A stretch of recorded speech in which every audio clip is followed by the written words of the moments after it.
안녕하세요, 강커피입니다. 우선 새해 복 많이 받으세요. 이번 영상은 제가 그래도 매장을 꽤 오랫동안 운영했는데 좀 더 맛있는 커피, 좀 더 좋은 커피를 추출하기 위해서 하는 루틴에 대해서 말씀을 드려볼 거예요. 뭐 대단한 방법은 아니지만 좀 더 번거롭더라도 채널링을 피하기 위해서 하는 행동들이니 한번 봐주셨으면 좋겠습니다. 우선 채널링이 뭐냐? 에스프레소 편추출을 의미하는 거예요. 에스프레소 쏠림 현상이에요. 우리가 커피를 에스프레소 필터 바스켓에 담고 추출을 하는데 한쪽으로 커피가 쏠려서 추출된다는 거죠. 뭐 이렇게 될 경우 추출하면서 이렇게 물이 막 커피가 이렇게 튀기도 하고요. 실제로 쏠림 현상이 일어나면은 밸런스가 맞지 않는 언밸런스적인 밸런스적인 부분에서 좋지 못한 커피의 맛이 나오게 됩니다. 제가 생각하는 가장 좋은 커피 추출이란 채널링 없이 이 원두의 맛을 그대로 뽑아내주는 그런 추출이라고 생각을 해요. 그래서 제가 채널링을 방지하기 위해서 할 수 있는 것들을 해보고 한번 보여드리도록 하겠습니다. 그러면 우선 채널링에 대해서 간단하게 보여드리기 위해서 제가 일부러 좀 커피 추출을 안 좋게, 그래서 채널링을 유도해서 채널링을 한번 보여드리도록 하겠습니다. 우선 원두에 담는 도징의 양이 중요한데 제가 일부러 제가 정량을 도징하는 것보다 조금 더 적게 추출해서 압력을 많이 받도록, 원두가 압력을 많이 받아서 채널링을 유도하도록 한번 해볼게요.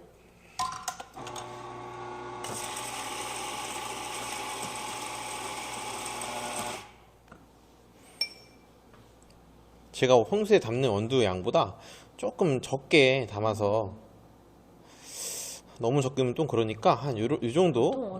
보통 제가 한 19g은 담아요. 그런데 한 17g 정도로 담아서 뭐 별다른, 제가 원래 이런 채널링을 방지하기 위해서 이런 툴들 같은 것도 쓰는데 그런 거 툴 없이 별도의 그냥 템핑만 살짝 그냥 해서 추출 한번 해보도록 하겠습니다.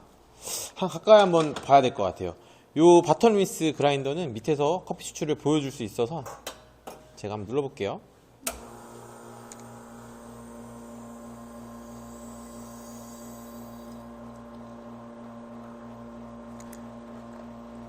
잘 보시면 이렇게 커피가 굉장히 빠른 속도로 나오면서 좀 엄청 사방으로 튀지는 않았지만 그래도 커피가 골고루 추출되는 느낌은 못 받고, 이것을 한번 제가 맛을 한번 봐보겠습니다.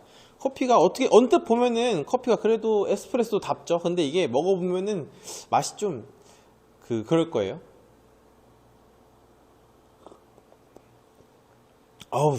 제가 이게 에스프레소의 단맛과 그런 것들이 안 나오고 그냥 약간 시큼한 부분, 제대로 추출되지 못해서 그냥 좀 시큼한 부분만 겉만 추출된 느낌. 그래서 굉장히 가벼우면서 찌르는 듯한 굉장히 부정적인 신맛이 드러나고, 그래서 이번에는 제가 이런 것이 채널링이고, 그래서 이 채널링을 방지하기 위해서 아까 말했듯이 내가 가장 좋아하는 잘된 좋은 추출이란 채널링 없이 그대로 에스프레소로, 원두의 맛을 에스프레소로 그대로 뽑아준다. 그대로 한번 이거 보여드릴게요. 그래서 제가 사용하는 툴도 대략적으로 한번 보여드리겠습니다. 우선 저는 번거롭더라도 매 추출마다 무게를 재줍니다. 그래서 제가 맛을 보고 이 정도는 원두는 담아줘야 한다는 양을 담아줍니다. 그래서 좀 매번 번거롭더라도 저희는 이렇게, 제가 한 19g은 담는다고 했죠. 항상 19g을 담지는 않아도 돼요. 뭐 플러스 마이너스 조금 차이가 날 때도 있습니다. 0.5g 플러스 마이너스 0.5g 정도는 차이가 나도 괜찮지만, 그래서 제가 두 번째로 가장 중요하게 생각하는 거는 이제 미분을 흐트러뜨려서 굉장히 골고루 이 커피를 분배한다는 디스트리뷰터의 역할을 하는 이 니들 디스트리뷰터를 사용합니다. 똑같은 에스프레소 분쇄도의 원두 가루일지라도 어떤 부분은 굉장히 미분이 많이 있고 어떤 부분은 또 미분이 적게 되어 있을 거고, 그래서 미분이 적은 쪽으로 커피가 흐르게 되어 있죠, 유량이. 그래서 우리는 이걸 분배를 시켜주는 작업이 저는 굉장히 중요하다고 봅니다. 그래서 분배를 잘 하기 위해서는 이런 디스트리뷰터도 있지만, 이런 디스트리뷰터보다는 제대로 요 이런 것들, 혹은 뭐 도징컵을 사용해서 흔들어서 해도 되겠지만 요거는 굉장히 번거롭더라고요. 그래서 저는 요런 이제 니들 디스트리뷰터라고 합니다. 그래서 이렇게 그냥 이렇게 저으면은, 잘 보시면 이렇게 그냥 막 저으면은 이게 흘려요. 이렇게 흘릴 거야. 그래서 저는 또 요런 도징 퍼널을 이용합니다. 퍼널을 잡고 막 휘어줘요. 이렇게 잘 보여요? 이렇게 막 과감하게 이렇게 휘어줄 수 있거든요. 응? 그럼 안에서 이게 다 섞이는 느낌이 들어요. 그리고 이렇게 살짝 쳐줍니다. 그리고 뭐 요거는 해도 되고 안 해도 되고, 근데 저는 예전부터 해오던 습관이 있어서 디스트리뷰터를 몇 바퀴 돌려줍니다. 그리고 탬핑은 너무 세지 않게 수평만 맞춰준다는 느낌으로 이렇게 해보고, 제가 추출을 다시 한번 해보도록 하겠습니다. 밑에서 다시 한번 찍어주세요. 결합할 때 항상 조심히.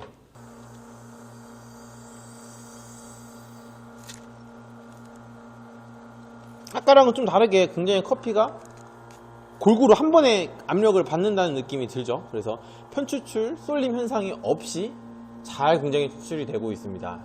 이렇게 추출이 돼야지만 채널링 없이 원두의 맛을 그대로 뽑아낼 수 있겠죠.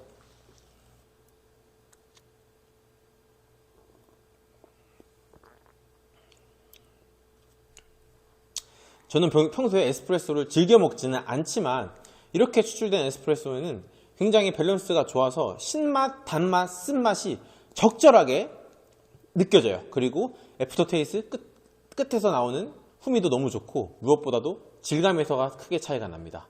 질감이 굉장히 부드러우면서도, 물론 에스프레소 자체로는 되게 쓴맛이 맞지만 굉장히 에스프레소 치고는 그래도 잘 추출된 그런 부드러운 에스프레소를 즐길 수 있다고 생각을 합니다. 결론은 제가 장비충은 절대 아니에요. 제가 장비충은 절대 아니어서 제가 저가의 머신도 써보고 저가의 그라인더 당연히 많이 써보고 다 해봤는데, 장비충은 아니지만 좀 머신이나 그라인더가 그렇게 하이엔드가 아니어도 이런 침칠봉, 그리고 이런 퍼널, 도징 퍼널이라고 하거든요. 요거는. 그리고 뭐 이런 디스트리뷰터 같은 것들로 해서 좋은 추출을 만들어낼 수 있습니다. 물론 첫 번째는 원재료, 원두가 줘야겠지만 그런 것들은 당연히 기본적인 사항이고, 원두를 그대로 잘 녹여내는 게 가장 중요한 것인 것 같아요. 그래서 조금 더 설명을 들어보면, 아까 그리고 요 니들 디스트리뷰터에 대해서 조금 말씀을 한번 드릴게요. 그래서 예를 들어서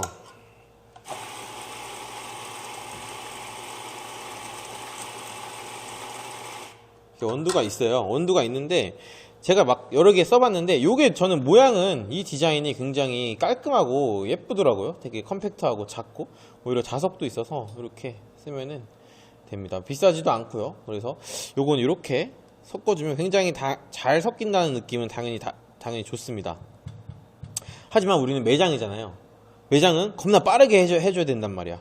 근데 얘는 뭔가 뾰족해서 좀 긁힐 것 같기도 하고, 막 적기에 이렇게 저으면은 괜찮은데, 뭔가 좀 뾰족해서 좀 매장에서 쓰기에는 조금 세게 못하겠어. 그렇지만 요런 거는 앞에가 둥글둥글 잘 되어 있기 때문에 그냥 막 이렇게 세게 해도 조금 편해, 마음이.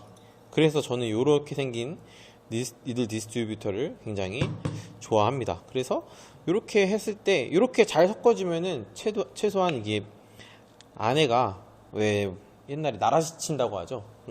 옛날 말로 나라시 친다고 하는데, 편추출 없이 좋은 추출을 하실 수 있을 겁니다. 굉장히 이것도 특히나 약배전, 라이트 로스트 원두일수록 이런 과정이 좀 더 중요하더라고요.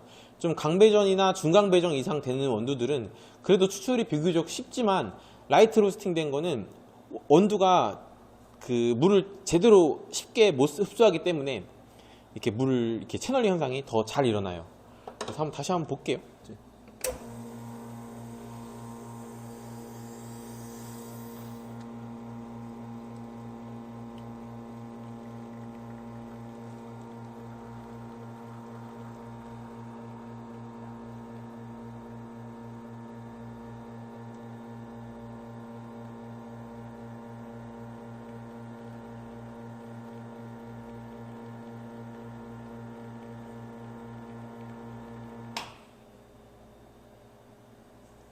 보셨죠? 이렇게 추출을 해야지 좋은 추출이라고 할 수 있습니다. 그래서 심지어 우리가 보통 일반적인 카페에서 많이 쓰는 거는 이렇게 더블 스파웃이라고 해서 똑같아요.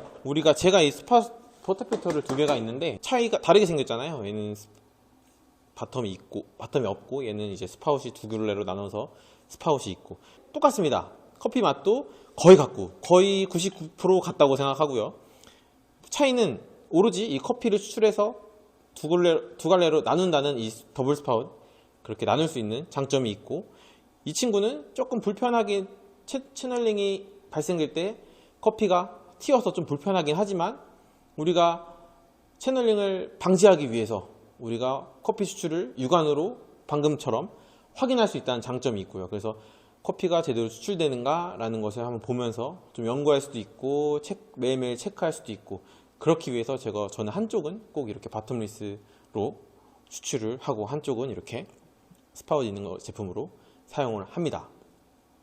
자, 어떻게 좀 이해가 되셨죠? 그래서 좋은 에스프레소 추출하기 위해서 저뿐만 아니고 다른 사장님들, 매장을 운영하시는 사장님들 혹은 홈카페에서 집에서 커피를 즐겨 드시는 분들은 뭐 이런 커피 도구들, 제가 간단하게 설명드린 이 커피 도구들 굉장히 비싸지 않은 것들이에요. 그래서 꼭 고가의 커피 그라인더나 커피 머신이 아니더라도 이런 한 2, 3만 원대, 만 원대 뭐 이런 장비들을 활용함으로써 굉장히 좋은 채널링을 잡는 에스프레소 추출을 할 수 있을 겁니다. 그래서 꼭 과감하게 한 번씩 이런 것들도 한번 사서 사용도 해보시고 연구도 한번 해보시고 우리 좀 더 좋은 커피 추출을 할 수 있도록 같이 한번 노력해 봅시다. 궁금하신 거 있으시면은 또 댓글이나 이런 걸로 문의 주시고요. 이상 강커피였습니다.